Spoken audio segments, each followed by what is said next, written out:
ನಮಸ್ಕಾರ ವೀಕ್ಷಕರೇ, ಆಳ್ವಾಸ್ ನ್ಯೂಸ್ ಟೈಮ್ಗೆ ಸ್ವಾಗತ. ಇದು ಕ್ಯಾಂಪಸ್ ಕತೆ, ನಿಮ್ಮ ಜೊತೆ ನಾನು ಶ್ವೇತಾ. ಇದೀಗ ಹೆಡ್ಲೈನ್ಸ್.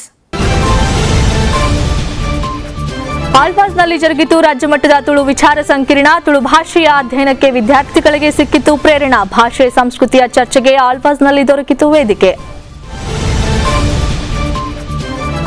ಆಳ್ವಾಸ್ ಮಲ್ಲಕಂಬ ವಿದ್ಯಾರ್ಥಿಗೆ ಒಲಿದು ಬಂತು ಅಂತಾರಾಷ್ಟ್ರೀಯ ವೇದಿಕೆ. ಕರ್ನಾಟಕದಿಂದ ಆಯ್ಕೆಯಾದ ಮೊಟ್ಟ ಮೊದಲ ವಿದ್ಯಾರ್ಥಿ ಎಂಬ ಹೆಗ್ಗಳಿಕೆ. ಮಲ್ಲಕಂಬ ಚಾಂಪಿಯನ್ಶಿಪ್ನಲ್ಲಿ ಭಾರತವನ್ನ ಪ್ರತಿನಿಧಿಸಲಿರುವ ವೀರಭದ್ರ ಮುದೋಳ್.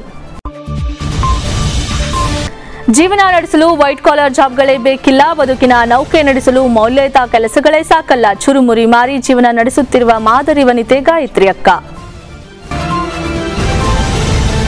ಆಳ್ವಾಸ್ ಕಾಲೇಜಿನ ತುಳು ಅಧ್ಯಯನ ಸಂಸ್ಕೃತಿ ಕೇಂದ್ರ ಹಾಗೂ ಕನ್ನಡ ವಿಭಾಗದ ಸಹಯೋಗದಲ್ಲಿ ರಾಜ್ಯಮಟ್ಟದ ತುಳು ವಿಚಾರ ಸಂಕಿರಣವನ್ನ ಆಯೋಜಿಸಲಾಗಿತ್ತು. ಕಾರ್ಯಕ್ರಮವನ್ನ ಉದ್ಘಾಟಿಸಿದ ಕರ್ನಾಟಕ ತುಳು ಸಾಹಿತ್ಯ ಅಕಾಡೆಮಿ ಅಧ್ಯಕ್ಷ ಎಸಿ ಭಂಡಾರಿ, ಪಂಚದ್ರಾವಿಡ ಭಾಷೆಗಳಲ್ಲಿ ಒಂದಾದ ತುಳು ಭಾಷೆಯ ಅಸ್ತಿತ್ವಕ್ಕೆ ಅಗತ್ಯವಿರುವಂತಹ ಮಾರ್ಗಗಳನ್ನು ತಿಳಿಸಿಕೊಟ್ಟರು. ಜೊತೆಗೆ ಭಾಷೆಯನ್ನ ಬೆಳೆಸಲು ವಿದ್ಯಾರ್ಥಿಗಳಲ್ಲಿ ಅರಿವು ಮೂಡಿಸಬೇಕಾದ ಅಗತ್ಯತೆಯನ್ನ ತಿಳಿಸಿದರು. ಸಂಕಿರಣದ ಸಂಪನ್ಮೂಲ ವ್ಯಕ್ತಿಗಳಾದ ಅರುಣ್ ಕುಮಾರ್, ಕೆಎಲ್ ಕುಂಡತಾಯ, ಗುಣಪಾಲ್ ಕಡಂಬ ಹಾಗೂ ಆಳ್ವಾಸ್ ಕಾಲೇಜಿನ ಪ್ರಾಂಶುಪಾಲ ಡಾಕ್ಟರ್ ಕುರಿಯನ್, ಕಾರ್ಯಕ್ರಮ ಸಂಯೋಜಕರಾದ ಡಾಕ್ಟರ್ ಯೋಗೇಶ್ ಕೈರೋಡಿ ಉಪಸ್ಥಿತರಿದ್ದರು. ಇವೆರಡು ನಮ್ಮ ಸಂಸ್ಕೃತಿ ಅಂತಂದ್ರು. ಅಲ್ಲಿಯ ಅದಕ್ಕೆ ಒಂದಷ್ಟು ವಿವರಣೆ ಕೊಡ್ತಕ್ಕಂಥವ್ರು ಬಹಳ ಚೆನ್ನಾಗಿ ಮಾತಾಡಿದ್ರು. ಆದರೆ ಸಂಸ್ಕೃತಿ ಅಂದರೆ ಒಂದು ಭರತನಾಟ್ಯ, ಅದು ಮೂಲಭೂತ ಸಂಸ್ಕೃತಿ. ಇನ್ನೊಂದು ಹೊಸ ಸಂಸ್ಕೃತಿ ಸೇರ್ಪಡೆ ಆಗಿರೋದು, ಅದು ಡಿಸ್ಕೋ ಡ್ಯಾನ್ಸ್ ಅಂತ ಹೇಳಿ. ಬಟ್ ಭರತನಾಟ್ಯ ಒಂದೇ ಇದ್ದದ್ದು, ಡಿಸ್ಕೋ ಡ್ಯಾನ್ಸ್ 10 ಇತ್ತು. ನೀವು ಗಮನಿಸಿ, ಕೇವಲ ನಮ್ಮ ಒಂದು ಇದೆ ಅನ್ನೋದನ್ನು ಹೇಳುವುದಕ್ಕಷ್ಟೇ, ಒಂದು ಪ್ರಾತಿನಿಧಿಕ ಪ್ರತಿನಿಧಿ ಅದು ಅಷ್ಟೇ. ಅದಕ್ಕೋಸ್ಕರ ಭರತನಾಟ್ಯವನ್ನು ಇಟ್ಟಿರ್ತಾರೆ. 2018 ನವೆಂಬರ್ ಡಿಸೆಂಬರ್ನಲ್ಲಿ ನಡೆದ ಸಿಎ ಮತ್ತು ಐಪಿಸಿಸಿ ಸಿಪಿಟಿ ಪರೀಕ್ಷೆಗಳಲ್ಲಿ ಉತ್ತೀರ್ಣರಾದ ವಿದ್ಯಾರ್ಥಿಗಳಿಗೆ ಆಳ್ವಾಸ್ ಕಾಲೇಜಿನ ವಾಣಿಜ್ಯ ವಿಭಾಗದ ವತಿಯಿಂದ ಸನ್ಮಾನಿಸಲಾಯಿತು. ಸಿಎ ಫೈನಲ್ ಪರೀಕ್ಷೆಯಲ್ಲಿ ದೇಶದಲ್ಲಿ 48ನೇ ರ್ಯಾಂಕ್ ಗಳಿಸಿದ ಪ್ರಿಯಾಂಕಾ ಮತ್ತು ಪ್ರತಾಪ್ ಸಿಂಗ್ ಅವರನ್ನ ಸಂಸ್ಥೆಯ ಅಧ್ಯಕ್ಷ ಡಾಕ್ಟರ್ ಎಂ ಮೋಹನ್ ಆಳ್ವಾ ಪುರಸ್ಕರಿಸಿದರು. ಸಿಪಿಟಿ ಮತ್ತು ಐಪಿಸಿಸಿ ಪರೀಕ್ಷೆಯಲ್ಲಿ ಉತ್ತಮ ಸಾಧನೆ ಮಾಡಿದ ವಿದ್ಯಾರ್ಥಿಗಳಿಗೆ ಸ್ಮರಣಿಕೆ ನೀಡಿ ಗೌರವಿಸಲಾಯಿತು. ಕಾರ್ಯಕ್ರಮದ ಅಧ್ಯಕ್ಷತೆ ವಹಿಸಿದ್ದ ಸಂಸ್ಥೆಯ ಅಧ್ಯಕ್ಷ ಡಾಕ್ಟರ್ ಎಂ ಮೋಹನ್ ಆಳ್ವಾ ವಿದ್ಯಾರ್ಥಿಗಳ ಸಾಧನೆಗೆ ಹರ್ಷ ವ್ಯಕ್ತಪಡಿಸಿದರು. ಕಾರ್ಯಕ್ರಮದ ಮುಖ್ಯ ಅತಿಥಿಯಾಗಿ ಚಾರ್ಟರ್ಡ್ ಅಕೌಂಟೆಂಟ್ ಜೈ ಗೋಯಲ್ ಉಪಸ್ಥಿತರಿದ್ದರು. ಇಡೀ ನಮ್ಮ ಮಕ್ಕಳ ಕಾರ್ಯಕ್ರಮದಲ್ಲಿ ಪಾಸಿಟಿವ್ ಎನರ್ಜಿಯಲ್ಲಿ ಎಂಥ ಒಂದು ಸಂದೇಶ ಆಗಿ ಹೋಯಿತು. ಇವತ್ತು ಆ ಮಕ್ಕಳ ಒಂದು ಇದನ್ನ ಚಟುವಟಿಕೆಯನ್ನು ಗಮನಿಸಿ, ಹೀಗೆ ಇವತ್ತು ಬೇಕಾದಷ್ಟು ನಾವು ರ್ಯಾಂಕ್ ಅಂತ ಹೇಳಿ ನೋಡಿದ್ರೆ, ಇವತ್ತು ನಾವು ಇಡೀ ಮಂಗಳೂರು ಯೂನಿವರ್ಸಿಟಿ ಅಂತ ಹೇಳಿ ನೋಡಿದ್ರೆ ಅತಿ ಹೆಚ್ಚು ಸಂಖ್ಯೆ ಇರುವಂತಹ ಮಕ್ಕಳು, ಅದರ ಜೊತೆ ಅತಿ ಬೆಸ್ಟ್ ರಿಸಲ್ಟ್ ಇವತ್ತು ಮಂಗಳೂರು ಯೂನಿವರ್ಸಿಟಿಯಲ್ಲಿ ನಮ್ಮದು. ಅತಿ ಹೆಚ್ಚು ರ್ಯಾಂಕ್ಗಳು ಇವತ್ತು BJP 22 ರ್ಯಾಂಕ್ ಬರ್ತದೆ, BJP 20ಕ್ಕೆ ಮೇಲೆ ರ್ಯಾಂಕ್ ಬರ್ತದೆ. ಅತಿ ಹೆಚ್ಚು ರ್ಯಾಂಕ್ಗಳು ಇಲ್ಲಿ. ಆಳ್ವಾಸ್ ಕಾಲೇಜಿನ ಹೋಮಿಯೋಪತಿ ವಿಭಾಗದ ವತಿಯಿಂದ ಪರಿಸರ ಮತ್ತು ವನ್ಯಜೀವಿ ಸಂರಕ್ಷಣೆಯ ಬಗ್ಗೆ ಅರಿವು ಮೂಡಿಸುವ ಕಾರ್ಯಕ್ರಮವನ್ನು ಏರ್ಪಡಿಸಲಾಗಿತ್ತು. ಕರ್ನಾಟಕ ಸರ್ಕಾರ, ಅರಣ್ಯ ಇಲಾಖೆ, ಕುದುರೆಮುಖ ವನ್ಯಜೀವಿ ವಿಭಾಗ ಹಾಗೂ ಕಾರ್ಕಳ ವನ್ಯಜೀವಿ ವಲಯದ ಸಹಯೋಗದಲ್ಲಿ ಈ ಕಾರ್ಯಕ್ರಮ ನಡೆಯಿತು. ಕಾರ್ಯಕ್ರಮದಲ್ಲಿ ಶೃಂಗೇರಿ ಜೆಸಿಬಿಎಂ ಕಾಲೇಜಿನ ಉಪನ್ಯಾಸಕರಾದ ರಾಘವೇಂದ್ರ ಅವರು ಅರಣ್ಯ ಮತ್ತು ವನ್ಯಜೀವಿಗಳ ಸಂರಕ್ಷಣೆ ಮತ್ತು ಮಹತ್ವವನ್ನ ಕುರಿತು ವಿದ್ಯಾರ್ಥಿಗಳಿಗೆ ತಿಳುವಳಿಕೆ ನೀಡಿದರು. ಕಾರ್ಕಳ ವಲಯದ ಅರಣ್ಯಾಧಿಕಾರಿ ಸಂತೋಷ್ ಕಾರ್ಯಕ್ರಮದಲ್ಲಿ ಉಪಸ್ಥಿತರಿದ್ದರು. ಈ ಭೂಮಿಗೆ 450 ಕೋಟಿ ವರ್ಷ ಆಗಿದೆ. ಈ ಭೂಮಿ 450 ಕೋಟಿ ವರ್ಷ, ನಿಮ್ಗೆ ಗೊತ್ತಿರಬಹುದು 8 ಪ್ಲಾನೆಟ್ಸ್ ಅಲ್ಲಿ ಯಾವ ಪ್ಲಾನೆಟ್ಸ್ ಇನ್ನೂ ನಮಗೆ ಲೈಫ್ ಸಿಕ್ಕಿಲ್ಲ ಇವತ್ತಿಗೂ. ಆಳ್ವಾಸ್ ಕಾಲೇಜಿನ ಭೌತಶಾಸ್ತ್ರ ವಿಭಾಗವು ವಿಶೇಷ ಉಪನ್ಯಾಸ ಕಾರ್ಯಕ್ರಮವನ್ನು ಆಯೋಜಿಸಿತ್ತು. ಮಂಗಳೂರು ವಿಶ್ವವಿದ್ಯಾಲಯದ ಮೆಟೀರಿಯಲ್ ಸೈನ್ಸ್ ವಿಭಾಗದ ಡೀನ್ ಡಾಕ್ಟರ್ ಮಂಜುನಾಥ್ ಪಟ್ಟಾಭಿ ಮಾತನಾಡಿ, ಇತ್ತೀಚಿನ ದಿನಗಳಲ್ಲಿ ತಂತ್ರಜ್ಞಾನ ಅತ್ಯುನ್ನತ ಮಟ್ಟದಲ್ಲಿ ಅಭಿವೃದ್ಧಿ ಹೊಂದುತ್ತಿದ್ದು, ಹಿಂದೆ ಅನುಭವಿಸುತ್ತಿದ್ದ ಸಮಸ್ಯೆಗಳಿಂದ ಮುಕ್ತಿ ಹೊಂದುತ್ತಿದ್ದೇವೆ. ಇವುಗಳು ದೇಶದ ಅಭಿವೃದ್ಧಿಯಲ್ಲಿ ಪ್ರಮುಖ ಪಾತ್ರ ವಹಿಸುತ್ತವೆ ಎಂದರು. ಕಾರ್ಯಕ್ರಮದಲ್ಲಿ ವಿಜ್ಞಾನ ವಿಭಾಗದ ಡೀನ್ ರಮ್ಯಾ ರೈ, ಭೌತಶಾಸ್ತ್ರ ವಿಭಾಗದ ಮುಖ್ಯಸ್ಥೆ ನಿಶಾ ಕೆಎಂ ಹಾಗೂ ವಿಭಾಗದ ಉಪನ್ಯಾಸಕರು ಉಪಸ್ಥಿತರಿದ್ದರು. Transparent electronics, which is the latest one. Otherwise, I used to say from astronomy to zoology A to Z. Alva's ಕಾಲೇಜಿನ ವಾಣಿಜ್ಯ ವಿಭಾಗದ ವತಿಯಿಂದ ಜೀವನ ಕೌಶಲ್ಯ ಕಾರ್ಯಾಗಾರವನ್ನು ಹಮ್ಮಿಕೊಳ್ಳಲಾಗಿತ್ತು. ಕಾರ್ಯಕ್ರಮದಲ್ಲಿ ಸಂಪನ್ಮೂಲ ವ್ಯಕ್ತಿಯಾಗಿದ್ದ ತೆಂಕನಡಿಯೂರು ಪ್ರಥಮ ದರ್ಜೆ ಮತ್ತು ಸ್ನಾತಕೋತ್ತರ ಕಾಲೇಜಿನ ಉಪನ್ಯಾಸಕ ಪ್ರೊಫೆಸರ್ ಉದಯ್ ಶೆಟ್ಟಿ ಮಾತನಾಡಿ, ಉತ್ತಮ ತರಬೇತುದಾರರಿಂದ ಪಡೆದ ವಿಷಯಗಳನ್ನು ನಮ್ಮ ಜೀವನದಲ್ಲಿ ಅಳವಡಿಸಿಕೊಳ್ಳುವುದು ಮುಖ್ಯ. ನಮ್ಮ ಕೌಶಲ್ಯದಿಂದ ಮಾತ್ರ ನಾವು ಬೆಳೆಯಲು ಸಾಧ್ಯವೇ ಹೊರತು ನಮ್ಮ ಹಿನ್ನೆಲೆಗಳಿಂದಲ್ಲ ಎಂದು ಹೇಳಿದರು. ಕಾರ್ಯಕ್ರಮದಲ್ಲಿ ಆಳ್ವಾಸ್ ಕಾಲೇಜಿನ ಪ್ರಾಂಶುಪಾಲ ಡಾಕ್ಟರ್ ಕುರಿಯನ್, ವಾಣಿಜ್ಯ ವಿಭಾಗದ dean professor K Umesh Shetty ಮತ್ತು ವಿಭಾಗದ ಮುಖ್ಯಸ್ಥ ರಾಮಕೃಷ್ಣ ಶೆಟ್ಟಿ ಉಪಸ್ಥಿತರಿದ್ದರು.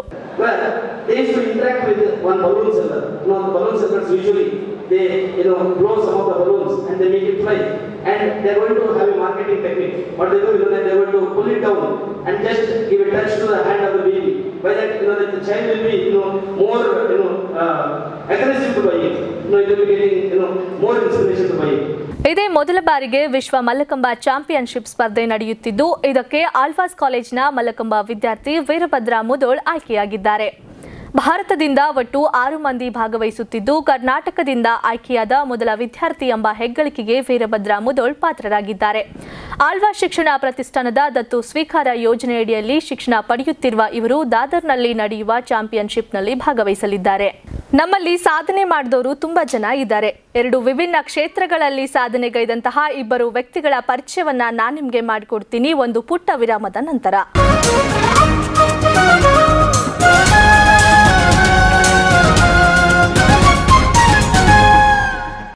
ವಿರಾಮದ ಬಳಿಕ ಆಳ್ವಾಸ್ ನ್ಯೂಸ್ ಟೈಮ್ಗೆ ಮತ್ತೆ ಸ್ವಾಗತ.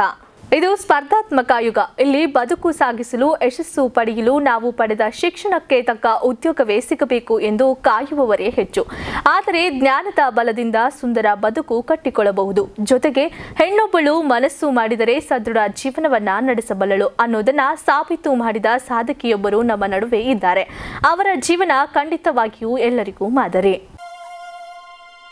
ಭಾರತ ಒಂದು ಯುವ ರಾಷ್ಟ್ರ. ಸಮೀಕ್ಷೆಗಳ ಪ್ರಕಾರ ನಮ್ಮ ಒಟ್ಟು ಜನಸಂಖ್ಯೆಯಲ್ಲಿ ಯುವಜನತೆಯ ಪ್ರಮಾಣವೇ ಹೆಚ್ಚು. ತಮ್ಮ ಆಲೋಚನಾ ಲಹರಿ, ಬೌದ್ಧಿಕ ಸಾಮರ್ಥ್ಯ ಹಾಗೂ ತಾವು ಪಡೆದ ಉನ್ನತ ಶಿಕ್ಷಣದಿಂದಾಗಿ ನಮ್ಮ ಯುವಶಕ್ತಿ ಅತ್ಯಂತ ಪ್ರಭಾವಶಾಲಿ ಎನಿಸಿದೆ. ಹೀಗಿದ್ದರೂ ಕೂಡ ನಮ್ಮ ಜೀವನದಲ್ಲಿ ಅತ್ಯುನ್ನತ ಸಾಧನೆ ಮಾಡಲು, ಸಮಾಧಾನದ ಜೀವನ ನಡೆಸಲು ನಮ್ಮ ಯುವಕರು ಎಲ್ಲೋ ಸೋಲುತ್ತಿದ್ದಾರೆ. ಅದೆಷ್ಟೋ ಬಾರಿ ತಾವು ಪಡೆದ ಶಿಕ್ಷಣವನ್ನು ಜೀವನದಲ್ಲಿ ಅನ್ವಯಿಸುವಲ್ಲಿ ಅಥವಾ ಬದುಕಿನ ಪಾಠಗಳನ್ನು ಅರ್ಥ ಮಾಡಿಕೊಳ್ಳುವಲ್ಲಿ ವಿಫಲರಾಗುತ್ತಾರೆ. ತಾವು ಪಡೆದ ಡಿಗ್ರಿಗಳಿಗೆ ಪೂರಕವಾಗಿ ವೈಟ್ ಕಾಲರ್ ಜಾಬ್ಗಳೇ ಸಿಗಬೇಕೆಂದು ಹಠ ಹಿಡಿದು ಕೂರುತ್ತಾರೆ. ಹೀಗಿರುವಾಗ ಜೀವನ ನೀಡುವ ಅದೆಷ್ಟೋ ಅವಕಾಶಗಳನ್ನು ಕೈಚೆಲ್ಲಿ ಬಿಡುತ್ತಾರೆ. ಇರುವ ಅವಕಾಶಗಳನ್ನು ಬಿಟ್ಟು ತಮಗೆ ಬೇಕಾದ ಕೆಲಸ ಸಿಗಲಿಲ್ಲವೆಂದು ಜೀವನಕ್ಕೆ ಪೂರ್ಣ ವಿರಾಮ ಇಡಲು ಹೋಗುತ್ತಾರೆ. ಇಂತಹವರಿಗೆಲ್ಲ ಒಂದು ಉತ್ತಮ ಮಾದರಿ ಗಾಯತ್ರಿ ಅಕ್ಕ. ಗಾಯತ್ರಿ ಪ್ರಭು ಮೂಡಬಿದ್ರೆಯ ಹೆಚ್ಚಿನ ಜನರಿಗೆ ಚಿರಪರಿಚಿತರು. ಮೂಡಬಿದ್ರೆ ಮಾರುತಿ ದೇವಸ್ಥಾನದ ರಸ್ತೆಯಲ್ಲಿ ಚುರುಮುರಿ ಮಾರುವುದು ಇವರ ನಿತ್ಯದ ಕಾಯಕ. ದಿನ ಸಂಜೆಯಾಗುತ್ತಿದ್ದಂತೆ ತಮ್ಮ ಪುಟ್ಟದಾದ ತಳ್ಳುಗಾಡಿಯ ಮುಂದೆ ಹಾಜರಾಗಿ ಬರುವ ಗ್ರಾಹಕರಿಗೆ ರುಚಿ ರುಚಿಯಾದ ಚುರುಮುರಿ, ವಡೆ, ಬೋಂಡ ಮಾಡಿಕೊಡುವುದರಲ್ಲಿ ನಿರತರಾಗುತ್ತಾರೆ. ಈರುಳ್ಳಿ, ಟೊಮೆಟೊ, ಮೆಣಸು, ಕೊತ್ತಂಬರಿ, ನಿಂಬೆ ರಸ ಹಾಕಿ ಗಾಯತ್ರಿ ಅಕ್ಕ ಚುರುಮುರಿ ಮಾಡಿಕೊಟ್ಟರೆ ಆ ಸವಿಗೆ ಎಂತಹವರೂ ಬಾಯಿ ಚಪ್ಪರಿಸಲೇಬೇಕು. ಖಾರ, ಮೀಡಿಯಂ, ಸ್ಪೆಷಲ್ ಹೀಗೆ ಕೇಳಿದವರ ಆದ್ಯತೆಗೆ ತಕ್ಕಂತೆ ಬಗೆ ಬಗೆ ಸ್ವಾದದ ಚುರುಮುರಿ ಮಾಡಿಕೊಡುತ್ತಾರೆ. ಈ ಚುರುಮುರಿಯ ರುಚಿ ಹೆಚ್ಚಿಸಲು ಮನೆಯಿಂದ ಮಾಡಿ ತಂದ ಆಲೂ ಬೋಂಡ, ಕ್ಯಾಬೇಜ್ ವಡೆ, ಚಟ್ಟಂಬಡೆಯನ್ನೂ ನೀಡುತ್ತಾರೆ. ಇನ್ನು ಈ ಖಾರದ ತಿನಿಸುಗಳನ್ನು ತಿಂದ ತಕ್ಷಣ ದಾಹ ನೀಗಿಸಲು ಅವರೇ ಮಾಡಿದ ಬಗೆ ಬಗೆಯ ಪಾನೀಯಗಳು ಗಾಯತ್ರಿ ಅಕ್ಕನ ಗಾಡಿಯಲ್ಲಿವೆ. ಆ ಪುಟ್ಟದಾದ ತಳ್ಳುಗಾಡಿಯಲ್ಲಿ ವಿಭಿನ್ನ ರುಚಿಯ ಪ್ರಪಂಚವನ್ನೇ ತೋರುತ್ತಾರೆ. ಗಾಡಿಯ ಮುಂದಿರುವಷ್ಟು ಹೊತ್ತು ಬ್ಯುಸಿಯಾಗಿಯೇ ಇರುವ ಗಾಯತ್ರಿ ಅಕ್ಕನಿಗೆ ಮೂಡಬಿದಿರೆ ಹಾಗೂ ಸುತ್ತಮುತ್ತಲಿನ ಪ್ರದೇಶಗಳಿಂದೆಲ್ಲ ಗ್ರಾಹಕರು ಬರುತ್ತಾರೆ. ಅವರ ಚುರುಮುರಿಯ ಸವಿಯನ್ನೂ ಸವಿಯುತ್ತಾರೆ. ತುಂಬಾ ಸಿಂಪಲ್ ಆಗಿರುವ, ಯಾರೇ ಬರಲಿ ಅವರೊಡನೆ ಆರಾಮವಾಗಿ ವ್ಯವಹರಿಸುವ ಇವರು ಈ ವೃತ್ತಿಗೆ ಬಂದದ್ದೇ ಪರಿಸ್ಥಿತಿಯ ಅನಿವಾರ್ಯತೆಗಳಿಂದಾಗಿ. ಹಿಂದಿ ಭಾಷೆಯಲ್ಲಿ BA ಪದವಿ ಪಡೆದಿರುವ ಗಾಯತ್ರಿಯವರು ಮೊದಲು ಶಾಲೆಯಲ್ಲಿ ಮಕ್ಕಳಿಗೆ ಅಕ್ಷರಾಭ್ಯಾಸ ಮಾಡಿಸುವ ಶಿಕ್ಷಕಿಯಾಗಿದ್ದರು. ಆದರೆ ಮದುವೆಯ ಬಳಿಕದ ಬದಲಾವಣೆಗಳಿಗೆ ಓಗೊಟ್ಟು ಕುಟುಂಬ ಜೀವನಕ್ಕೆ ತಮ್ಮನ್ನು ತೆರೆದುಕೊಂಡರು. ಕೆಲ ಸಮಯದ ಹಿಂದೆ ಪತಿಯ ಅಗಲಿಕೆಯ ನಂತರ ಕುಟುಂಬದ ವೃತ್ತಿಯಂತಿದ್ದ ಚುರುಮುರಿ ಮಾರುವ ಕಾಯಕವನ್ನು ನೆಚ್ಚಿಕೊಂಡರು. ನಮ್ಮ ಯಜಮಾನರು ಒಂದು 6 ವರ್ಷ ಆಯಿತು ಅನ್ಎಕ್ಸ್ಪೆಕ್ಟೆಡ್ ಆಗಿ ತೀರ್ಕೊಂಡ್ರು. ಅದ್ರ ಮೇಲೆ ಜೀವನೋಪಾಯಕ್ಕೆ ಬೇರೆಯವ್ರ ಹತ್ರ ಕೆಲಸಕ್ಕೆ ಹೋಗಿ ಕೆಲಸ ಮಾಡೋದು ನಂಗೆ ಇಷ್ಟ ಇರಲಿಲ್ಲ ಅಷ್ಟು. ಯಾಕಂದ್ರೆ ನಮಗೆ ಸ್ವಲ್ಪ ಸಾಲ ಇತ್ತು, ಮನೆಯೆಲ್ಲ ಕಟ್ಟಿದ್ದು ಗೌರ್ಮೆಂಟ್ ಜಾಗದಲ್ಲಿ. ಅದಕ್ಕೋಸ್ಕರ ನಮಗೆ ಗೊತ್ತಿರುವಂಥ ಸ್ವಂತ ಉದ್ಯೋಗನೇ ಮಾಡಿದರೆ ಒಳ್ಳೆಯದು, ಅದರಿಂದಲೇ ನಾವು ಬದುಕ್ಬೋದು ಅಂಥೇಳಿ ಅನಿಸಿತ್ತು. ಅದಕ್ಕೆ ನಾನು ನಮ್ಮ ಯಜಮಾನರು ಮಾಡಿದ ಕೆಲಸನೇ ಮುಂದುವರಿಸಿ ಮಾಡ್ತಾಯಿದ್ದೀನಿ. ಹೀಗೆ ಶಿಕ್ಷಣ ಕ್ಷೇತ್ರದಿಂದ ಚುರುಮುರಿ ಮಾರುವ ಕೆಲಸಕ್ಕೆ ಅವರು ಇಳಿದಿದ್ದನ್ನು ನಾವು ನಂಬಲೇಬೇಕು. ಇದೀಗ ಹಲವು ವರ್ಷಗಳಿಂದ ಚುರುಮುರಿಯನ್ನು ಮಾರುತ್ತಾ ಬಂದಿರುವ ಗಾಯತ್ರಿಯವರು ಬದುಕಿನ ಈ ಅಗಾಧ ಬದಲಾವಣೆಗಳಿಗೆ ತಮ್ಮನ್ನು ಒಗ್ಗಿಸಿಕೊಂಡಿದ್ದಾರೆ. ಮುಕ್ತ ಮನಸ್ಸಿನಿಂದ ಈ ವೃತ್ತಿಯನ್ನು ಒಪ್ಪಿಕೊಂಡಿದ್ದಾರೆ, ಗೌರವಿಸುತ್ತಾ ಬಂದಿದ್ದಾರೆ. ಯಾರು ಎಷ್ಟೇ ಓದಿದ್ರು ಒಂದು ಕೆಲಸ ಮಾಡಬೇಕಾದ್ರೆ ಆ ಕೆಲಸ ಕಡಿಮೆ, ಈ ಕೆಲಸ ಹೆಚ್ಚು ಅಂತ ತಿಳ್ಕೊಳ್ಬಾರ್ದು. ಅವರವ್ರ ಜೀವನಕ್ಕೆ ಸಣ್ಣ ಮಟ್ಟದಲ್ಲಿ ಒಂದು ಉದ್ಯೋಗ ಮಾಡಿ, ಯಾರಿಗೂ ತೊಂದರೆ ಕೊಡದೆ, ಭಾರವಾಗದೆ ಅವರವ್ರ ಕೆಲಸನ ಅವರು ದಿನಾಗಲೂ ಮಾಡಬೇಕು. ಹಾಸಿಗೆ ಇದ್ದಷ್ಟೇ ಕಾಲು ಚಾಚಬೇಕೆನ್ನುವ ಇವರು ಅದೇ ತತ್ವವನ್ನು ಬದುಕಿನುದ್ದಕ್ಕೂ ರೂಢಿಸಿಕೊಂಡಿದ್ದಾರೆ. ಇರುವ ಒಬ್ಬ ಮಗನನ್ನು ಕುಂದಾಪುರದ ಶಾಲೆಯಲ್ಲಿ ಓದಿಸುತ್ತಿದ್ದಾರೆ. ಗಾಯತ್ರಿಯವರು ಬಂದವರಿಗೆ ಚುರುಮುರಿ ಮಾತ್ರ ನೀಡುವುದಿಲ್ಲ, ಅದರ ಜೊತೆಗೆ ಜೀವನ ಪಾಠವನ್ನು ಹೇಳಿಕೊಡುತ್ತಿದ್ದಾರೆ. ಬಂದ ಗ್ರಾಹಕರು ತಾವು ಮಾಡಿಕೊಟ್ಟ ಚುರುಮುರಿಯನ್ನು ಸವಿದು ಹೋಗುವವರೆಗೂ ಅವರ ಕಷ್ಟ ಸುಖಗಳಿಗೆ ಕಿವಿಯಾಗುತ್ತಾರೆ, ಅಗತ್ಯ ಸಲಹೆಗಳನ್ನು ನೀಡುತ್ತಾರೆ. ಇನ್ನು ಚಿಕ್ಕ ಮಕ್ಕಳು, ಕಾಲೇಜಿನ ವಿದ್ಯಾರ್ಥಿಗಳು ಬಂದರೆ ಅವರನ್ನು ಪ್ರೀತಿಯಿಂದ ಗದರುತ್ತಾ ಶಾಲೆ ಕಾಲೇಜಿನ ವಿಷಯಗಳನ್ನು ವಿಚಾರಿಸುತ್ತಾ ಆದರ ತೋರುತ್ತಾರೆ. ಹೀಗೆ ಚುರುಮುರಿ ಮಾರುವ ಈ ಗಾಯತ್ರಿ ಅಕ್ಕನಾಗಿದ್ದಾರೆ. ತಮ್ಮ ಶುಚಿರುಚಿಯ ಸೇವೆಗಳಿಗೆ ಪ್ರಸಿದ್ಧರಾಗಿರುವ ಇವರು ಆರೋಗ್ಯಕರ ಅಂಶಗಳಿಗೆ ಹೆಚ್ಚಿನ ಪ್ರಾಮುಖ್ಯತೆಯನ್ನು ನೀಡುತ್ತಾರೆ. ನಮ್ಮ ಜೀವನ ಸಾಗಲು ಇಂತಹದ್ದೇ ಕೆಲಸ ಬೇಕೆಂದು ಕಾಯುವವರು ತುಂಬಾ ಜನ ಇರುತ್ತಾರೆ. ಆದರೆ ಎಲ್ಲಾ ಸಮಯದಲ್ಲಿಯೂ ಕಾಯುವಿಕೆಗೆ ಅರ್ಥವಿರುವುದಿಲ್ಲ. ಜೀವನ ನೀಡುವ ಅವಕಾಶಗಳನ್ನು ಸದುಪಯೋಗಪಡಿಸಿಕೊಳ್ಳುವುದು ಅಷ್ಟೇ ಮುಖ್ಯವಾಗಿರುತ್ತದೆ. ಗಾಯತ್ರಿ ಪ್ರಭು ಈ ಮಾತಿಗಾಗಿಯೇ ಎಲ್ಲರಿಗೂ ಇಷ್ಟವಾಗುತ್ತಾರೆ. ಜೀವನದಲ್ಲಿ ಬಂದ ದೊಡ್ಡ ಹೊಡೆತಗಳಿಗೆ ಹೆದರಿಕೊಳ್ಳದೆ ಗಟ್ಟಿತನದಿಂದ ಜೀವನವನ್ನು ಎದುರಿಸಿದ್ದಾರೆ. ಅದೆಷ್ಟೋ ಸವಾಲುಗಳು ಬಂದರೂ ತಮ್ಮ ಜ್ಞಾನ ಬಲದಿಂದ, ಆತ್ಮವಿಶ್ವಾಸದಿಂದ ಅವುಗಳನ್ನು ಹಿಮ್ಮೆಟ್ಟಿಸಿದ್ದಾರೆ. ಅದರಲ್ಲಿ ಯಶಸ್ವಿಯೂ ಆಗಿದ್ದಾರೆ. ಶಿಕ್ಷಣವೆಂಬುದು ಕೇವಲ ಅಕ್ಷರಗಳ ಕಲಿಕೆಯಲ್ಲ, ಅಥವಾ ಕೆಲಸ ಹುಟ್ಟಿಸಿಕೊಳ್ಳುವ ಸಾಧನವೂ ಅಲ್ಲ. ಬದಲಿಗೆ ಅಲ್ಲಿ ಸಿಗುವ ಜ್ಞಾನ ಇಡೀ ಜೀವನಕ್ಕಾಗುವಂತಹದ್ದು. ಅದೊಂದು ಜೀವನ ಪಾಠವೆಂಬುದನ್ನು ಗಾಯತ್ರಿ ಅಕ್ಕ ತಮ್ಮ ಬದುಕಿನ ಮೂಲಕ ನಿರೂಪಿಸಿದ್ದಾರೆ. ಕ್ಯಾಮರಾ ಪರ್ಸನ್ ಅಕ್ಷಯ್ ರೈ ಜೊತೆಗೆ ಶರಧಿ, ಆಳ್ವಾಸ್ ನ್ಯೂಸ್ ಟೈಮ್, ಮೂಡ್ಬಿದ್ರೆ. ಕೃಷಿ ಒಂದೇ ಬೆಳೆಗೆ ಸೀಮಿತವಾದದ್ದಲ್ಲ. ವಿವಿಧ ಪ್ರಯೋಗಗಳು, ದೂರದೃಷ್ಟಿ ಒಬ್ಬ ಕೃಷಿಕನಲ್ಲಿರಬೇಕಾದದ್ದು ತುಂಬಾ ಮುಖ್ಯ. ಇಂತಹ ಸೃಜನಶೀಲತೆ ಹಾಗೂ ವಿಶಿಷ್ಟ ಪ್ರಯೋಗಗಳಿಂದಾಗಿ ಒಬ್ಬ ಕೃಷಿಕ ಸಮಗ್ರ ಕೃಷಿಯ ಪರಿಕಲ್ಪನೆಯನ್ನ ನೀಡಿದ್ದಾರೆ ಹಾಗೂ ಅದರಲ್ಲಿ ಯಶಸ್ವಿಯೂ ಕೂಡ ಆಗಿದ್ದಾರೆ. ವೃತ್ತಿಯಲ್ಲಿ ಸಿವಿಲ್ ಕಾಂಟ್ರಾಕ್ಟರ್ ಆದರೂ ಪ್ರವೃತ್ತಿಯಲ್ಲಿ ಉತ್ತಮ ರೈತನಾಗಿ ಗುರುತಿಸಿಕೊಂಡಿದ್ದಾರೆ. ತಮ್ಮ 20 ಎಕರೆ ಜಮೀನಿನಲ್ಲಿ ಅದ್ಭುತವನ್ನೇ ಸೃಷ್ಟಿಸಿದ್ದಾರೆ.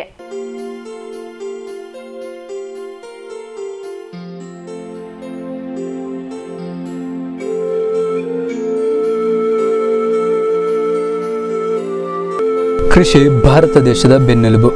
ಹೌದು, ಆದರೆ ಕೃಷಿ ಬಗ್ಗೆ ಆಸಕ್ತಿ, ಕುತೂಹಲ ಹೊಂದಿರುವವರು, ಪ್ರಾಯೋಗಾತ್ಮಕವಾಗಿ ಯೋಚಿಸುವವರು ಕಮ್ಮಿನೇ. IT ಕಂಪನಿಗಳ ಉದ್ಯೋಗವೇ ಬದುಕಲು ಸೂಕ್ತವೆಂದು ನಂಬಿ ನಗರದತ್ತ ಧಾವಿಸುವ ಯುವಕರೊಂದು ಕಡೆಯಾದರೆ, ಕೃಷಿ ಜೀವನಕ್ಕಿಂತ ನಗರದಲ್ಲಿನ ಉದ್ಯೋಗಗಳೇ ಉತ್ತಮ ಆದಾಯವನ್ನು ತಂದುಕೊಡುತ್ತದೆ ಎಂದು ಪ್ರೇರೇಪಿಸುವ ಪೋಷಕರು ಮತ್ತೊಂದು ಕಡೆ. ಆದರೆ ಇಲ್ಲೊಬ್ಬರು ಉತ್ತಮ ಶಿಕ್ಷಣವನ್ನು ಪಡೆದು ಸಿವಿಲ್ ಕಾಂಟ್ರಾಕ್ಟರ್ ಆಗಿರುವುದರ ಜೊತೆಗೆ ಕೃಷಿಯನ್ನು ಮಾಡಿಕೊಂಡು ಅದರಿಂದ ಬಂದ ಫಲವನ್ನು ಕುಟುಂಬದವರಿಗೆ ಹಂಚಿ ಉಳಿದ ಭಾಗವನ್ನು ಮಾರುಕಟ್ಟೆಗೆ ನೀಡುತ್ತಾರೆ. ತಮ್ಮ ಪೂರ್ವಜರು ಬೆಳೆಸಿಕೊಂಡು ಬಂದ ಕೃಷಿ ಪರಂಪರೆಯನ್ನು ವೃತ್ತಿ ಜೀವನದೊಂದಿಗೆ ಮುನ್ನಡೆಸಿಕೊಂಡು ಬರುತ್ತಿರುವ ವ್ಯಕ್ತಿಯೇ ವೆಂಕಟೇಶ್ ಮಯ್ಯ.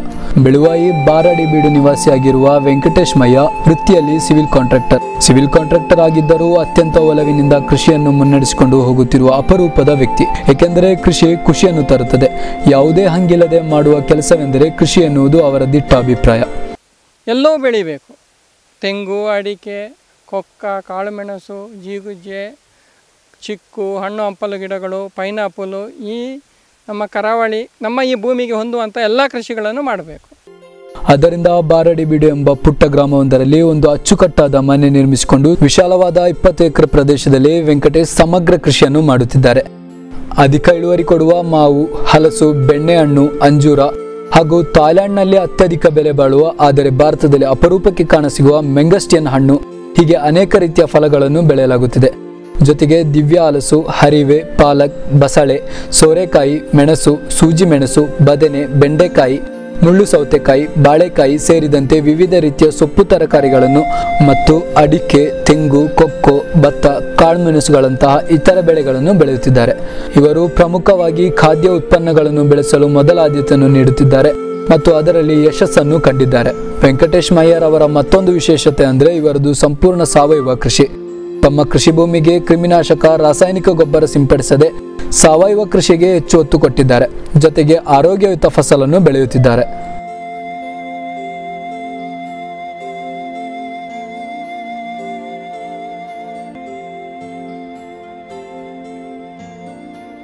ವೆಂಕಟೇಶ್ ಮಯ್ಯರ್ ಅವರು ಕೃಷಿಗೆ ಮಾತ್ರ ಸೀಮಿತರಾಗಿಲ್ಲ. ಕೃಷಿಗೆ ಪೂರಕವಾಗಿ ಹೈನುಗಾರಿಕೆಯನ್ನು ನಡೆಸಿಕೊಂಡು ಬರುತ್ತಿದ್ದಾರೆ.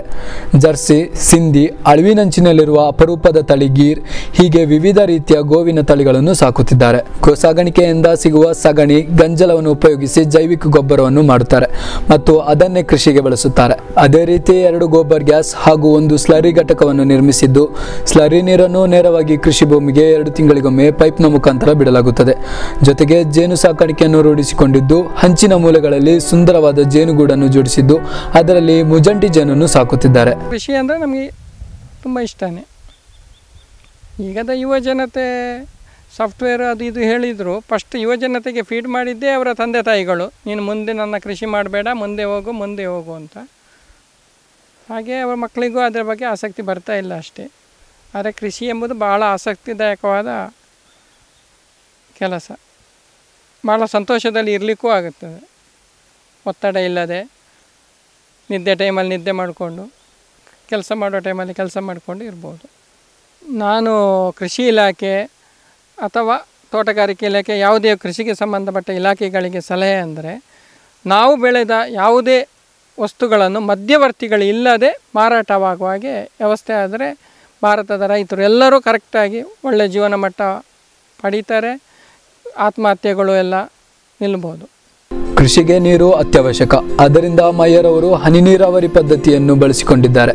ಜೊತೆಗೆ ಪ್ರತಿದಿನ ಬಳಸುವ ನೀರು ನೇರವಾಗಿ ಕೃಷಿ ಭೂಮಿಗೆ ಸೇರುವ ವ್ಯವಸ್ಥೆ ಕೂಡ ಇದೆ. ಇದರಿಂದ ಒಂದು ಹನಿ ನೀರು ಕೂಡ ಪೋಲಾಗದಂತೆ ಎಚ್ಚರವಹಿಸಿ ಸಂಪೂರ್ಣವಾಗಿ ಸದ್ಬಳಕೆಯಾಗುವಂತೆ ನೋಡಿಕೊಂಡಿದ್ದಾರೆ. ಲಾಭದಾಯಕ ವ್ಯವಹಾರದ ಜೊತೆಗೆ ಕೃಷಿಯಲ್ಲಿಯೂ ಅತ್ಯುತ್ತಮ ಸಾಧನೆ ಮಾಡಿ ಮನಸ್ಸಿದ್ದರೆ ಏನನ್ನೂ ಸಾಧಿಸಬಹುದು ಎಂಬ ಮಾತನ್ನು ಮತ್ತೊಮ್ಮೆ ಸಾಬೀತುಪಡಿಸುತ್ತಿದ್ದಾರೆ ವೆಂಕಟೇಶ್ ಮಯ್ಯ. ಕ್ಯಾಮರಾ ಪರ್ಸನ್ ಅಕ್ಷಯ್ ರೈ ಜೊತೆ Sharadi, Alva's news time, Belvai. Alva's news ಟೈಮ್ನಲ್ಲಿ ಇದೀಗ ಪುಟ್ಟ ವಿರಾಮ.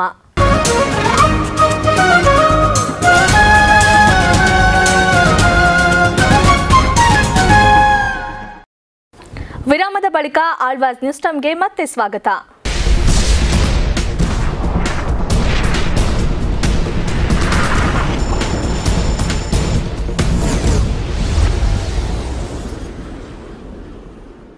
ಶಿಕ್ಷಣವೆಂಬುದು 4 ಗೋಡೆಗಳ ಮಧ್ಯೆ ನಡೆಯುವ ಪಠ್ಯ ಚಟುವಟಿಕೆಯಿಲ್ಲ. ನಾವು ಪಡೆಯುವ ಶಿಕ್ಷಣಕ್ಕೆ ಪೂರಕವಾಗಿ ಕ್ರೀಡೆ ವಿದ್ಯಾರ್ಥಿಗಳ ದೈಹಿಕ ಹಾಗೂ ಮಾನಸಿಕ ಬೆಳವಣಿಗೆಗೂ ಮುಖ್ಯವಾದದ್ದು. ಆಳ್ವಾಸ್ ಕಾಲೇಜಿನಲ್ಲಿ ನಡೆದ ವಾರ್ಷಿಕ ಕ್ರೀಡಾಕೂಟ ಈ ಮಾತಿಗೆ ಸಾಕ್ಷಿಯಾಯಿತು. ವಾರ್ಷಿಕವಾಗಿ ನಡೆದ ಕ್ರೀಡಾ ಹಬ್ಬದಲ್ಲಿ ವಿದ್ಯಾರ್ಥಿಗಳು ತಮ್ಮನ್ನ ಹೇಗೆ ತೊಡಗಿಸಿಕೊಂಡಿದ್ದರು ನೀವೇ ನೋಡಿ. ಕ್ರೀಡೆ ಅಂದರೆ ಏನೋ ಖುಷಿ, ಏನೋ ಹುರುಪು. ಚಿಕ್ಕ ಮಕ್ಕಳು ದೊಡ್ಡವರು ಎಂಬ ಭೇದ ಭಾವವಿಲ್ಲದೆ ಎಲ್ಲರೂ ಇಷ್ಟಪಡುವ ಒಂದು ಸಂಗತಿ ಅಂದರೆ ಅದು ಆಟ ಆಡೋದು. ಈ ಕ್ರೀಡೆ ಏಕತಾನತೆಯಿಂದ ಕೂಡಿದ ಮನಸ್ಸುಗಳಿಗೆ ಹೊಸ ಉತ್ಸಾಹ ಕೊಡುತ್ತದೆ, ದಣಿದ ಮನಸ್ಸುಗಳಿಗೆ ಸಾಂತ್ವನ ನೀಡುತ್ತದೆ. ಹೀಗಾಗಿ ಆಟಗಳನ್ನು ಎಲ್ಲರೂ ಪ್ರೀತಿಸುತ್ತಾರೆ. ಈ ಹುರುಪಿನ ಉತ್ಸಾಹದ ಕ್ಷಣಗಳಿಗೆ ಮೂಡಬಿದ್ರೆಯ ಸ್ವರಾಜ್ ಮೈದಾನ ಸಾಕ್ಷಿಯಾಯಿತು. ಕೈಯಲ್ಲಿ ಪುಸ್ತಕ, ಲ್ಯಾಪ್ಟಾಪ್ಗಳನ್ನು ಹಿಡಿದು ಯಾವಾಗಲೂ ಬ್ಯುಸಿಯಾಗಿರುವ ವಿದ್ಯಾರ್ಥಿಗಳೆಲ್ಲ ಅಂದು ಸ್ವರಾಜ್ ಮೈದಾನದ ಸಿಂಥೆಟಿಕ್ ಟ್ರ್ಯಾಕ್ನಲ್ಲಿದ್ದರು. ಇದಕ್ಕೆ ಕಾರಣ ಕ್ರೀಡಾ ದಿನ. ಹೌದು, ಆಳ್ವಾಸ್ ಕಾಲೇಜಿನ ವಾರ್ಷಿಕ ಕ್ರೀಡಾ ದಿನದ ಅಂಗವಾಗಿ ಕಾಲೇಜಿನ ಎಲ್ಲ ವಿದ್ಯಾರ್ಥಿಗಳು ಸ್ವರಾಜ್ ಮೈದಾನದಲ್ಲಿ ಒಂದುಗೂಡಿದರು. ವಿಶಿಷ್ಟವಾಗಿ ಆಯೋಜಿಸಲಾಗಿದ್ದ ಈ ಕ್ರೀಡಾ ದಿನದ ಮುಖ್ಯ ಅತಿಥಿಗಳಾಗಿ ಆಳ್ವಾಸ್ ಶಿಕ್ಷಣ ಪ್ರತಿಷ್ಠಾನದ ಹಳೆಯ ವಿದ್ಯಾರ್ಥಿನಿ ಹಾಗೂ ಅಂತಾರಾಷ್ಟ್ರೀಯ ಕ್ರೀಡಾಪಟು ಜೈಸಿ ಥಾಮಸ್ ಹಾಗೂ ಮೂಡಬಿದ್ರೆಯ ಧವಳ ಕಾಲೇಜಿನ ದೈಹಿಕ ನಿರ್ದೇಶಕ ಕಾಂತಿರಾಜ್ ಕಂಬಲ್ಲಿ ಭಾಗವಹಿಸಿದರು. ಕ್ರೀಡಾ ಕ್ಷೇತ್ರಕ್ಕೆ ಸದಾ ಪ್ರೋತ್ಸಾಹ ನೀಡುತ್ತಾ ಬಂದಿರುವ ಆಳ್ವಾಸ್ ಶಿಕ್ಷಣ ಪ್ರತಿಷ್ಠಾನದ ಅಧ್ಯಕ್ಷ ಡಾಕ್ಟರ್ ಎಂ ಮೋಹನ್ ಆಳ್ವಾ ಕ್ರೀಡಾ ದಿನದ ಅಧ್ಯಕ್ಷತೆಯನ್ನು ವಹಿಸಿಕೊಂಡಿದ್ದರು. ಆಕರ್ಷಕ ಪಥಸಂಚಲನದೊಂದಿಗೆ ಆರಂಭವಾದ ಈ ಕ್ರೀಡಾ ದಿನ ವಿದ್ಯಾರ್ಥಿಗಳ ಆಸಕ್ತಿ ಉತ್ಸಾಹಕ್ಕೆ ಸಾಕ್ಷಿಯಾಯಿತು. ಪದವಿ ಹಾಗೂ ಸ್ನಾತಕೋತ್ತರ ಪದವಿ ವಿಭಾಗದ ವಿದ್ಯಾರ್ಥಿಗಳು ಈ ಪಥಸಂಚಲನದಲ್ಲಿ ಭಾಗಿಯಾದರು. ಮೂಡಬಿದ್ರೆಯ ರೋಟರಿ ಆಂಗ್ಲ ಮಾಧ್ಯಮ ಶಾಲೆಯ ವಿದ್ಯಾರ್ಥಿಗಳು ಪಥಸಂಚಲನದಲ್ಲಿ ಬ್ಯಾಂಡ್ನ ಸಾಥ್ ನೀಡಿದರು. ರಾಷ್ಟ್ರ ಹಾಗೂ ಅಂತಾರಾಷ್ಟ್ರೀಯ ಮಟ್ಟದಲ್ಲಿ ಸಾಧನೆ ಮಾಡಿದ ವಿದ್ಯಾರ್ಥಿಗಳು ಕ್ರೀಡಾ ಜ್ಯೋತಿಯನ್ನು ಬೆಳಗಿಸಿದರು.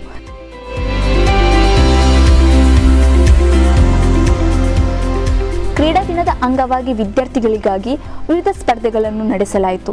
100 ಮೀಟರ್, 200 ಮೀಟರ್, 400 ಮೀಟರ್, 800 ಮೀಟರ್ ಓಟ, ಹೈ ಜಂಪ್, ಲಾಂಗ್ ಜಂಪ್ ಸ್ಪರ್ಧೆಗಳಲ್ಲಿ ವಿದ್ಯಾರ್ಥಿಗಳು ಉತ್ಸಾಹದಿಂದ ಭಾಗವಹಿಸಿದರು. ಇನ್ನು ಸ್ಪರ್ಧೆಯಲ್ಲಿ ಭಾಗವಹಿಸುತ್ತಿದ್ದ ಸ್ನೇಹಿತರಿಗೆ ಉಳಿದ ವಿದ್ಯಾರ್ಥಿಗಳು ಚೇರ್ ಅಪ್ ಮಾಡುತ್ತಿದ್ದರು. ಯಾವ ವಿಭಾಗಕ್ಕೆ ಪ್ರೈಸ್ಗಳು ಜಾಸ್ತಿ ಎಂಬ ಲೆಕ್ಕಾಚಾರವೂ ಅಲ್ಲಿ ನಡೆಯುತ್ತಿತ್ತು.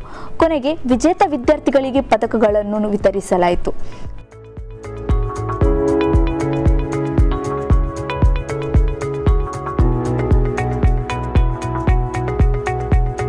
ಕ್ರೀಡಾ ದಿನದ ಸಂಪೂರ್ಣ ಜವಾಬ್ದಾರಿಯನ್ನು ಹೊತ್ತುಕೊಂಡಿದ್ದು ಆಳ್ವಾಸ್ ಬಿಪೆಡ್ ಹಾಗೂ ಕ್ರೀಡಾ ವಿದ್ಯಾರ್ಥಿಗಳು.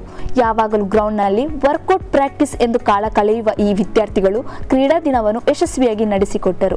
ಆಳ್ವಾಸ್ ಪದವಿ ಕಾಲೇಜಿನ ಭಾಷಾ ವಿಭಾಗದ ಡೀನ್ ಡಾಕ್ಟರ್ ರಾಜೀವ್ ಚಂದ್ರಶೇಖರ್ ತಮ್ಮ ಆಕರ್ಷಕ ಕಮೆಂಟ್ರಿಯ ಮೂಲಕ ಎಲ್ಲರ ಗಮನ ಸೆಳೆದರು. ಕಾಲೇಜ್ ಲೆವೆಲ್ಗೆ ಬಂದ ಮೇಲೆ ವಿದ್ಯಾರ್ಥಿಗಳು ಗ್ರೌಂಡಿಗಿಳಿಯುವುದು ಕಮ್ಮಿನೇ. ಆದರೆ ಆಳ್ವಾಸ್ ಕಾಲೇಜಿನಲ್ಲಿ ನಡೆದ ಈ ವಾರ್ಷಿಕ ಕ್ರೀಡಾಕೂಟ ವಿದ್ಯಾರ್ಥಿಗಳಲ್ಲಿ ಸೂಕ್ತವಾಗಿರುವ ಕ್ರೀಡಾ ಪ್ರತಿಭೆಯನ್ನು ಪ್ರದರ್ಶಿಸುವಲ್ಲಿ, ಅವರ ಆಸಕ್ತಿಯನ್ನು ಪ್ರತಿಬಿಂಬಿಸುವಲ್ಲಿ ಯಶಸ್ವಿಯಾಯಿತು. ವಾಲ್ಮೀಕಿ ರಾಮಾಯಣ ಕೊಂಡುಕೊಳ್ಳುವುದು ಆ ಪುಟ್ಟ ಬಾಲಕನ ಕನಸು. ಆ ಕನಸನ್ನ ನನಸು ಮಾಡಲು ಆ ಹುಡುಗ ಎದುರಿಸುವ ಸವಾಲುಗಳು ಹಲವಾರು. ಇನ್ನೇನು ತನ್ನ ಆಸೆ ಕೈಕೂಡಿಯೇ ಬಿಟ್ಟಿತೆನ್ನುವಾಗ ಕುಟುಂಬಕ್ಕಾಗಿ ತನ್ನ ಬಹುದಿನದ ಆಕಾಂಕ್ಷೆಯನ್ನ ತ್ಯಾಗ ಮಾಡಿಬಿಡುತ್ತಾನೆ ಆ ಬಾಲಕ. ಇಂತಹ ಅಪರೂಪದ ಕಥೆಯನ್ನಿಟ್ಟುಕೊಂಡು ಬಂದ ಚಿತ್ರ 1984ರಲ್ಲಿ ತೆರೆಕಂಡಿತ್ತು. ಇನ್ನು ಚಿತ್ರದಲ್ಲಿ ನಟಿಸಿದ್ದ ಆ ಬಾಲನಟನಿಗೆ ರಾಷ್ಟ್ರ ಪ್ರಶಸ್ತಿಯೂ ಸಿಕ್ಕಿತು. ಈ ಚಿತ್ರದ ಒಂದು ಸ್ಪೆಷಲ್ ಸ್ಟೋರಿ ನಿಮಗಾಗಿ. ತಾಯೇ ಶಾರದೆ ಲೋಕ ಪೂಜಿತೆ ಜ್ಞಾನದಾತೆ ನಮೋಸ್ತುತೆ. ತಾಯೇ ಶಾರದೆ ಲೋಕ ಪೂಜಿತೆ ಜ್ಞಾನದಾತೆ ನಮೋಸ್ತುತೆ. ಅವನು ಬಡತನದಲ್ಲಿಯೇ ಸುಂದರ ಬಾಲ್ಯದ ಕನಸು ಕಂಡವನು. ಶಿಕ್ಷಣದ ಜೊತೆಗೆ ಮನೆಯ ಸಂಪೂರ್ಣ ಜವಾಬ್ದಾರಿಯನ್ನ ಹೊತ್ತುಕೊಂಡವನು. ತಾಯಿಯನ್ನ ನೋಡಿಕೊಳ್ಳುವುದರೊಟ್ಟಿಗೆ ಶರ್ಲಿ ಮೇಡಂಗಾಗಿ ಬೆಟ್ಟದ ಹೂವನ್ನ ತರುವ ಕೆಲಸವನ್ನ ಒಪ್ಪಿಕೊಂಡವನು. ಕೊನೆಗೆ ತನ್ನ ಉದಾತ್ತ ಗುಣಗಳಿಂದಾಗಿ ಅಪರೂಪದ ಬೆಟ್ಟದ ಹೂ ಆದವನು. ಹೀಗೊಂದು ಉತ್ತಮ ಕಥೆಯೊಂದಿಗೆ ತೆರೆಗೆ ಬಂದ ಚಿತ್ರ ಬೆಟ್ಟದ ಹೂವು. ಅಂದಿನ ದಿನದ ಸಾಮಾಜಿಕ ಜೀವನದ ಸ್ಥಿತಿಗಳು, ಬದುಕು ಕಟ್ಟಿಕೊಳ್ಳಬೇಕಾದ ಅನಿವಾರ್ಯತೆಯಲ್ಲಿರುವ ಸಾಮಾನ್ಯ ಜನರು, ಶಿಕ್ಷಣದಿಂದ ವಂಚಿತರಾದ ಮುಗ್ಧ ಮಕ್ಕಳು, ಮಕ್ಕಳ ಆಕಾಂಕ್ಷೆಗಳನ್ನ ಸಮರ್ಥವಾಗಿ ಕಟ್ಟಿಕೊಟ್ಟ ಚಿತ್ರ ಬೆಟ್ಟದ ಹೂವು. ರಾಮು ಕಡು ಬಡತನದಲ್ಲಿ ಬೆಳೆಯುತ್ತಿದ್ದ ಮುಗ್ಧ ಹುಡುಗ. ಕೂಲಿ ಕೆಲಸದಿಂದ ಬರುತ್ತಿದ್ದ ಅಲ್ಪ ಸ್ವಲ್ಪ ಹಣದಿಂದ ತೃಪ್ತ ಜೀವನ ಸಾಗಿಸುತ್ತಿರುತ್ತಾರೆ ಚಿನ್ನಪ್ಪ. ಆದರೆ ಒಂದು ದಿನ ಕೂಲಿಯಿಂದ ಏನು ಸಿಗದಿದ್ದಾಗ ಚಿನ್ನಪ್ಪ ಪಟ್ಟಣಕ್ಕೆ ಹೋಗಿ ದುಡಿಮೆ ಮಾಡುವ ಯೋಚನೆ ಮಾಡುತ್ತಾರೆ. ಆಗ ಹಳ್ಳಿಯಲ್ಲಿ ಮನೆ ನಡೆಸುವ ಸಂಪೂರ್ಣ ಜವಾಬ್ದಾರಿ ರಾಮುವಿನ ಮೇಲೆ ಬೀಳುತ್ತದೆ. ಇದೇ ಸಮಯದಲ್ಲಿ ಇಂಗ್ಲೆಂಡಿನಿಂದ ಆ ಹಳ್ಳಿಗೆ ಬರುವ ಶರ್ಲಿ ಮೇಡಂ ಭಾರತೀಯ ಹಳ್ಳಿಗಳು ಹಾಗೂ ಇಲ್ಲಿನ ಪ್ರಾಕೃತಿಕ ವಿಶೇಷಗಳನ್ನ ಅಧ್ಯಯನ ಮಾಡಲು ಮುಂದಾಗಿರುತ್ತಾರೆ. ಆ ಹಳ್ಳಿಯಲ್ಲಿ ತುಂಬಾ ಅಪರೂಪವೆಂಬಂತೆ ಸಿಗುವ ಬೆಟ್ಟದ ಹೂವನ್ನ ಪಡೆದುಕೊಳ್ಳಲು ಶರ್ಲಿ ಪ್ರಯತ್ನಿಸಿರುತ್ತಾರೆ. ಹೀಗಾಗಿ ಶರ್ಲಿ ಮೇಡಂ ಬೆಟ್ಟದ ಹೂವನ್ನ ತಂದುಕೊಡಲು ರಾಮುವಿನ ಸಹಾಯ ಕೇಳುತ್ತಾರೆ. ಮಾತ್ರವಲ್ಲ, ಅವರಿಗೆ ಬೇಕಾದ ಹೂ ತಂದುಕೊಟ್ಟರೆ 10 ರೂಪಾಯಿಯನ್ನ ಕೊಡುವುದಾಗಿ ಹೇಳುತ್ತಾರೆ. ಈ ಮಾತನ್ನು ಕೇಳಿದ ರಾಮು ರಾಮಾಯಣ ಪುಸ್ತಕ ಕೊಳ್ಳುವ ಕನಸು ನನಸಾಗಬಹುದೆಂದು ಯೋಚಿಸಿ ಒಪ್ಪಿಕೊಳ್ಳುತ್ತಾನೆ.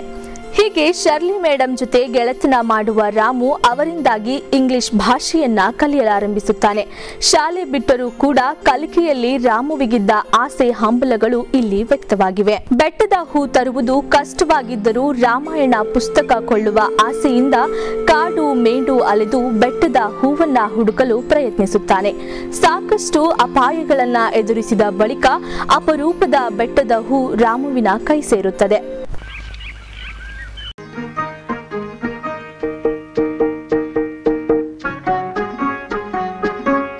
ಹೀಗೆ ಸಿಗುವ ಹೂವನ್ನ ಶರ್ಲಿ ಮೇಡಂಗೆ ಒಪ್ಪಿಸಿ ಮೆಚ್ಚುಗೆಯೊಡನೆ 10 ರೂಪಾಯಿ ಬಹುಮಾನವನ್ನ ಪಡೆದುಕೊಳ್ಳುತ್ತಾನೆ. ತನ್ನ ಬಹುದಿನದ ಆಸೆಯಾಗಿದ್ದ ರಾಮಾಯಣವನ್ನ ಕೊಳ್ಳಲೆಂದು ಹೊರಟಾಗ ದಾರಿಯಲ್ಲಿ ಸಿಗುವ ವೃದ್ಧನೊಬ್ಬನ ಹರಿದ ಕಂಬಳಿ ಬಡತನಗಳು ರಾಮುವಿಗೆ ತನ್ನ ಮನೆಯ ಸ್ಥಿತಿಯನ್ನ ನೆನಪಿಸುತ್ತವೆ. ತನಗೆ ಬಹುಮಾನವಾಗಿ ಸಿಕ್ಕ 10 ರೂಪಾಯಿಯಲ್ಲಿ ತಾಯಿಗಾಗಿ ಹೊದಿಕೆ ತಂದು ಕೊಡುತ್ತಾನೆ. ತನ್ನ ಮನೆಯ ಪರಿಸ್ಥಿತಿಯಿಂದಾಗಿ ರಾಮಾಯಣ ಕೊಳ್ಳಬೇಕೆಂಬ ತನ್ನ ಬಹುದಿನದ ಆಸೆಯನ್ನ ರಾಮು ಕೈಬಿಡುತ್ತಾನೆ. ತುಂಬಾ ಚೆನ್ನಾಗೈತಪ್ಪ. ಅಣ್ಣ ಇದಪ್ಪಿ ನಮ್ಗಣ್ಣ, ನಿನಗೆ ಪುಟ್ಟುಗೆ ಇಬ್ಬರಿಗೊಮ್ಮ. ಮಗುವಿನ ಮುಗ್ಧತೆ ಇದ್ದರೂ ತನ್ನ ಕುಟುಂಬವನ್ನ ಅರಿಯುವ, ಅದಕ್ಕಾಗಿ ತನ್ನ ಆಕಾಂಕ್ಷೆ ಖುಷಿಗಳನ್ನ ತ್ಯಾಗ ಮಾಡುವ ಉದಾತ್ತ ಮನೋಭಾವದ ಬಾಲಕನಾಗಿ ರಾಮು ಗುರುತಿಸಿಕೊಂಡಿದ್ದಾನೆ. ಹೀಗಾಗಿ ರಾಮು ನಿಜವಾದ ಬೆಟ್ಟದ ಹೂವಾಗಿ ಕಾಣಿಸುತ್ತಾನೆ. ನೀನ್ ನಮ್ಮನ್ನೆಲ್ಲ ಕಾಪಾಡ್ತೀಯ ಅಂತ ದೊಡ್ಡ ಮನ್ಸ್ ಕಣಪ್ಪ ನಿಂದು. ಶ್ರೀ ಉದಯ್ ಶಂಕರರ ಕಥೆಯನ್ನ ಲಕ್ಷ್ಮೀ ನಾರಾಯಣ್ ನಿರ್ದೇಶಿಸಿದ್ದು ಪಾರ್ವತಮ್ಮ ರಾಜ್ಕುಮಾರ್ ನಿರ್ಮಿಸಿದ್ದಾರೆ. ಇನ್ನು ರಾಮಚಂದ್ರ ಹಾಗೂ ಟಿ.ಕೆ. ಪ್ರಕಾಶ್ ಅವರು ತಮ್ಮ ಕ್ಯಾಮೆರಾದಲ್ಲಿ ಚಿಕ್ಕಮಗಳೂರಿನ ಅತ್ತಿ ಬೆಲೆಯ ಸುಂದರ ಪ್ರಕೃತಿಯನ್ನ ಸೆರೆ ಹಿಡಿದಿದ್ದಾರೆ. ಮಾಸ್ಟರ್ ಪುನೀತ್ ರಾಜ್ಕುಮಾರ್ ರಾಮುವಿನ ಪಾತ್ರವನ್ನ ನಿರ್ವಹಿಸಿದ್ದು ತಮ್ಮ ಅದ್ಭುತ ನಟನಾ ಸಾಮರ್ಥ್ಯವನ್ನ ಸಾಬೀತುಪಡಿಸಿದ್ದಾರೆ. ಪದ್ಮಾ ವಸಂತಿ, ಬ್ರಹ್ಮಾವರ ಹಾಗೂ ಶರ್ಲಿ ಮುಖ್ಯ ಭೂಮಿಕೆಯಲ್ಲಿದ್ದಾರೆ. 1984ರಲ್ಲಿ ತೆರೆಕಂಡ ಈ ಚಿತ್ರಕ್ಕಾಗಿ ಮಾಸ್ಟರ್ ಪುನೀತ್ ರಾಜ್ಕುಮಾರ್ ರಾಷ್ಟ್ರ ಪ್ರಶಸ್ತಿಗೂ ಭಾಜನರಾಗಿದ್ದಾರೆ. ಮಕ್ಕಳು ಮುಗ್ಧರಾಗಿದ್ದರೂ ತಮ್ಮ ಮನೆಯ ತಂದೆ ತಾಯಿಯ ಕಷ್ಟಗಳಿಗಾಗಿ ಮನಮಿಡಿಯುತ್ತಾರೆ. ಅದಕ್ಕಾಗಿ ಏನು ಮಾಡುತ್ತಾರೆ ಎಂಬುದನ್ನ ಬೆಟ್ಟದ ಹೂ ಚಿತ್ರ ನಿರೂಪಿಸಿದೆ. Shweta, Alva's news time, Vidyagiri. ಅಪ್ಪ, ಇವತ್ತು ದೇವ್ರ ಕಂಡ್ಬಿಟ್ಟಂಗಾಯ್ತು. ರಾಮು, ತಗ ನೀನ್ 2 ರೂಪಾಯಿ. ಇದು ಈ ವಾರದ ವಿಶೇಷ. ಹೆಚ್ಚಿನ ಸುದ್ದಿಗಳಿಗಾಗಿ ಆಳ್ವಾಸ್ ಮಾಧ್ಯಮ ಯೂಟ್ಯೂಬ್ ಚಾನೆಲ್ ಅನ್ನು ಸಬ್ಸ್ಕ್ರೈಬ್ ಮಾಡಿ. ನಮಸ್ಕಾರ.